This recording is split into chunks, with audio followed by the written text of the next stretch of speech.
Aujourd'hui, on est à la Croix-au-Vent, à la ferme de Johan Vétu. Il est éleveur laitier, céréalier et il produit de l'énergie grâce à la méthanisation agricole. On va voir ça tout de suite. Et donc la question qu'on se pose ici, c'est comment produire de l'énergie propre grâce aux effluents d'élevage.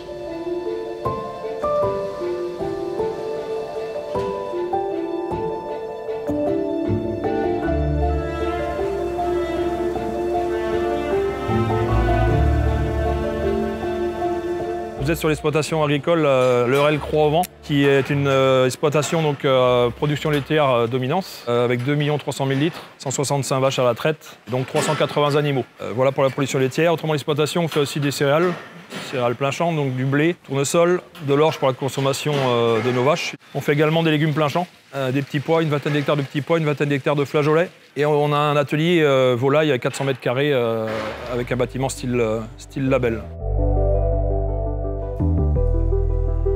Johan aime son métier.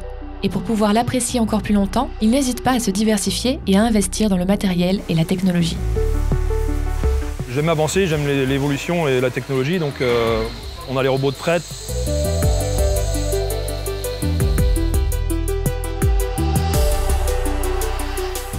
On est beaucoup automatisé, on a le repousse en silage qui est automatique.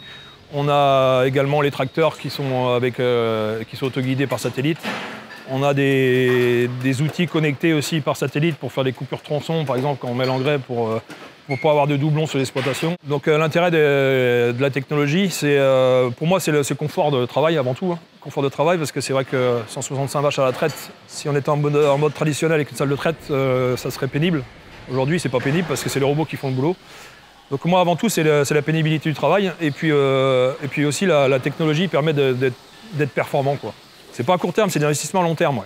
Donc il faut investir intelligemment et dans le bon sens. Dans le bon sens pour pérenniser l'exploitation pour qu'elle soit là demain. Donc moi je me suis installé donc en 2008. Et donc dans le monde agricole, on connaît beaucoup de crises. Alors c'est le problème, hein. On connaît des crises répétées. Et moi, comme je déteste subir, j'essaye de trouver des diversifications sur l'exploitation pour éviter de subir les crises. Donc installé en 2008, en 2009, on a eu une crise. En 2012, on a eu une crise. En 2014, on a fait une très bonne année en lait. Donc il faut la noter, celle-ci. En 2015, on a une crise et depuis 2015, c'est compliqué. À part les 2 dernières années, en lait, c'est correct, on vit bien de notre métier. En 2016, j'ai installé un tracker, donc c'est des panneaux photovoltaïques sur un mât qui suit le soleil. Et donc ça permet de produire 20% de notre consommation. Donc c'est une maîtrise du coût énergétique. On va avancer voir la méthanisation juste à côté, là. Une unité de méthanisation, c'est une installation qui transforme des matières organiques en biogaz. Ici, on parle de méthanisation agricole, qui utilise principalement des matières organiques produites sur place, comme les effluents d'élevage, le fumier ou le lisier, et les résidus de culture. Grâce à cette installation, Johan produit de l'énergie renouvelable, utilisée sur sa ferme et revendue dans le réseau. Aujourd'hui, je suis producteur de lait, je suis producteur de légumes, de céréales, de tournesol. Producteur de volaille et on est aussi producteur d'énergie, donc d'électricité entre autres ici. C'est une autre activité sur l'exploitation pour pérenniser en long terme mon exploitation.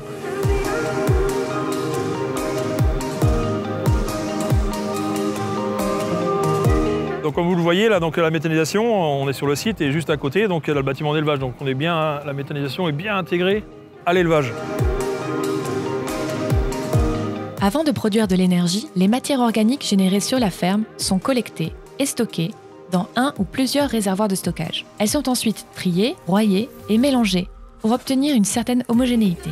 Ce mélange est introduit dans le digesteur, une cuve hermétique dans laquelle les matières organiques sont dégradées par différentes familles de bactéries qui produisent du méthane et du CO2. C'est ce méthane qu'on appelle le biogaz. Pour maintenir l'équilibre biologique fragile du digesteur, Johan n'y met pas que des effluents d'élevage. Il y incorpore aussi des cives, des cultures intermédiaires à valorisation énergétique, qui sont en fait des plantes que l'on va cultiver et récolter pour les donner uniquement au digesteur. Une cive, c'est une culture intermédiaire qui va s'intercaler entre 2 cultures principales, c'est-à-dire qu'elle ne va pas prendre la place des cultures alimentaires. Ici, par exemple, c'est du seigle. Le biogaz, généré par la méthanisation, peut être directement injecté dans le réseau. Mais pour des raisons pratiques, Johan le transforme en électricité à l'aide de gros moteurs appelés cogénérateurs. Chez nous, on a 2 moteurs de 250 kW, donc ça fait 500 kWh d'injectés, grâce à une grosse partie des effluents d'élevage. Et ces 500 kW, ça correspond à peu près à 800-900 foyers français en consommation électrique hors chauffage. On est capable d'alimenter le Petit Auvernais et le Grand Auvernais, les 2 communes, en électricité. Toute la soupe a été mangée par les bactéries, il ressort à la fin de process du digestat, le digestat solide et le digestat liquide. Donc on va épandre dans les champs pour les cultures. Donc là, on est dans le tas de digestat solide. C'est un engrais complet, organique, ce qui permet d'amender les champs et de rapporter de la matière organique dans les champs. Et donc il n'y a pas d'odeur. On le sent, il n'y a pas d'odeur. Donc à l'épandage, on avait des problèmes des fois avec le voisinage qui disait « Tiens, tu prends ton lisier, tu me préviens avant parce que ça sent, si j'ai mon linge, tout ça ». On avait tendance à appeler les gens, dire « On va mettre du lisier, attention, ça va sentir ».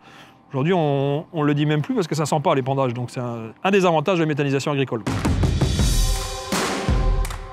Les digestats sont des fertilisants organiques riches en éléments nutritifs azote, phosphore, potassium, qui sont assimilables par les plantes. En utilisant ces digestats produits sur la ferme, Johan a divisé par 3 ses achats d'engrais azotés, c'est autant d'émissions de gaz à effet de serre en moins liées à la production et au transport d'engrais minéraux venant de l'étranger. Donc c'est un cercle vertueux. On donne à manger aux vaches, les vaches mangent du maïs qui vient des champs, qui a été nourri par le digestat. Donc c'est vraiment un cercle vertueux. Donc aujourd'hui, oui, c'est à refaire, je le fais, oui, c'est rentable. Ça pérennise l'exploitation, on a une rentabilité sur la méthanisation. La méthanisation, pour moi, elle devrait se développer plus. Moi, je serais pour avoir une méthanisation par commune, Il faut absolument qu'on traite nos effluents d'élevage, on a de l'énergie, là. C'est quand même dommage de ne pas l'utiliser. Mais ça va pas vite. Ça va pas vite parce que c'est des gros investissements, les agriculteurs se font peur, je pense. Il faut être accompagné des banques aussi, parce qu'on est là pour produire, et produire de l'énergie, ça fait partie de notre métier. On a la base avec les fumiers. On l'a vu, d'un point de vue environnemental, la méthanisation agricole a beaucoup à offrir. Elle permet de mieux valoriser les déchets organiques que le simple épandage du fumier et du lisier. Et le biogaz produit, transformé en électricité, permet à toute cette énergie autrefois perdue sur la ferme d'être transformée. Johan est un gestionnaire pragmatique et ouvert, qui est toujours tourné vers l'avenir. D'après lui, parler du point de vue de la production permettrait d'engager plus d'agriculteurs vers la transition agroécologique. Donc moi, c'est à long terme, j'ai des enfants, j'ai un fiston peut-être qui s'installera un jour. Donc il faut lui laisser une bonne exploitation et qui sera pérenne et durable dans le temps. Autrement, ça ne sert à rien. Donc on voit loin devant nous, on voit sur 10, 20, 30 ans.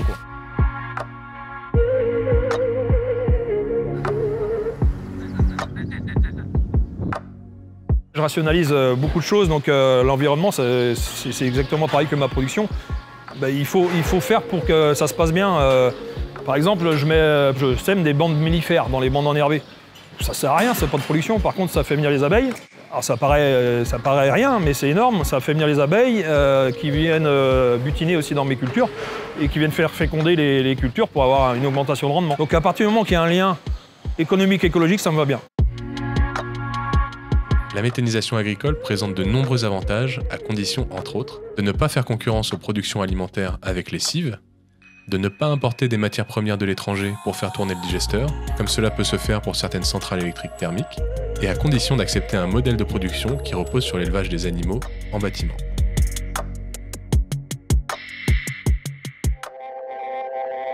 Voilà, on vous a présenté une belle solution pour produire de l'énergie durablement grâce à l'élevage, mais il ne faut pas penser que c'est une solution universelle et plutôt envisager l'agriculture comme une multitude de systèmes agroécologiques. Merci d'avoir regardé cet épisode sur la transition énergétique, à la découverte ici de la méthanisation agricole, une installation qui permet de produire de l'énergie verte avec des effluents d'élevage. On se retrouve bientôt dans un nouvel épisode en transition pour explorer d'autres initiatives agroécologiques. À bientôt!